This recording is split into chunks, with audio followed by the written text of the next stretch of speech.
how did they convince you though to come to like as a black man that was highly recruited all over the country, right? Every school in the country, I don't even want to know the amount of offers I had. But if I had a BYU offer, I look at it, I go, oh, that's cool. Boom. And just throw that in the trash because of the culture, just all of that didn't align with me as an African American going at this time to Provo. Now, you being the first, right? I'm like, how could they convince you? Like, what did they say to get you to get on the plane and take an official visit? Well, man, put yourself in my shoes. You're a quarterback who's got aspirations to play at this level, play at a high level, do great things in college football, and then go to the NFL. And then you look at the rap sheet, and they got Zach Wilson, who just gets drafted number 2 overall, Jaron Hall, who just gets drafted the year before, also is about Mm-hmm. to get drafted while they're recruiting me. And then you talk about the just kind of throwing it back to, Steve Young, Jim McMahon, Ty Detmer, like quarterbacks here have a lot of success, and that Yes. is tradition at BYU. So how can you look at that and be like, yeah, no, that's not a great opportunity for me to go there and just be super successful at my position? Like, man, it was just that's what did it for me. And what did it for me was it was both the tradition, the old history with all the greats, Steve Young and all of them. And then it was the recent history. I know that Coach Aaron Roderick as the OC and Coach Kalani can develop next next level quarterbacks. And so like that did it for me going to the Big 12. Like it's just a power. This team has played a Power Five schedule a lot, but they became a Power Five school and now a Power Four school. And so Mm-hmm. just that much opportunity. How can you say no to something like that? Tell me though, Jake. So, like when you have to go to prayer, for instance, right? And so you got the Mormon, and then you're the only Jewish dude. Like, what happens? Like, do you go in with them, or do you like go on about your business and then you'll come back later?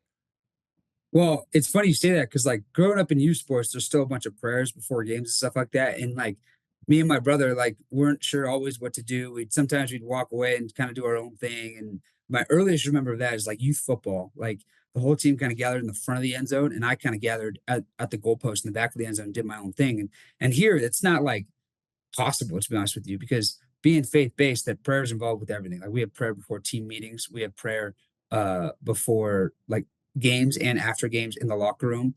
And so me, I've just been able to, in my own mind, say a similar prayer, say my own prayer, be able when everybody's looking down to look up and be like so grateful for where I'm at, because those moments are the moments where I like to have a little perspective in my life. Yeah, see, it's just I don't know. It's just I get it, but it just would be different. It would be so hard for me. I think. I feel like To, once you got there, you started settling in a lot more, and it's easier. But Yeah. I understand. Like yeah, no, I understand. I get it, but it just seems it's like hard to it's it would not be hard like. to adjust. I feel See, if like Jake had for me at least. 4 or 5 or 6 with him in that are Jewish that's playing Yeah, it's like or on campus or 99%. yeah, but it's like yeah, and it's not that they're not my teammates. I get along with everybody, but right. there's certain things that he was raised where I'm sure that he was raised a certain way from eating habits to all of a sudden you look up and some of the big Polynesian brothers, they eat some, Oh yeah, they eat some hog or something, and now you sit there going, well, wait a minute, does this mean I can eat this now? It's just all that sort of Jake, stuff. I heard you're on like a kosher diet. Is that true, or something like Yeah, that? you're not a strict kosher diet. It's impossible to be on a kosher diet in Utah. I didn't grow up extremely with an extreme kosher diet, but I stay away from the main things, like you said. Like I'm not having the Kahlua pork at the Hawaiian spot, Yeah, you see what I'm saying, Jake? like Like, the polys are. Yeah, I get it, and it's like, but at the same time, when like, listen, after my first year of junior college, I actually committed to University of Texas El Paso, UTEP, and Okay. I drove out there, which is a 12-hour drive with my mom for my official visit because I wanted to move in the next like that weekend. So I was gonna fly home and fly back. My car was already gonna be there. After that, like after that visit, I got a call from the offense coordinator. I said, "Hey man, you didn't have enough credits, so you're ineligible for the scholarship." So like that was a huge turning point in my career because it was like, all right, now I have to get back in my car and drive home. Like I went to junior college and thought I made it. You know what I mean? Like that junior college grind is different. So when you think you make it, that feeling is different. And so when you get told, no, you actually didn't, you got to go home. You got to drive home.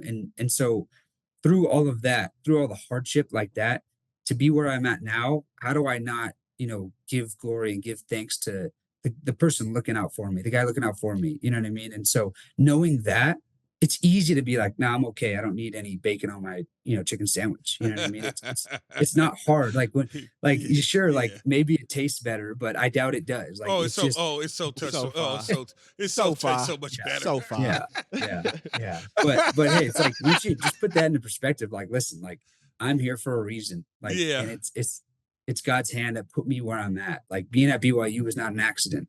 You know what I mean? And just being able to look back at that and be like, yeah, this is for a reason, so I can do this. We absolutely hope you enjoyed this video.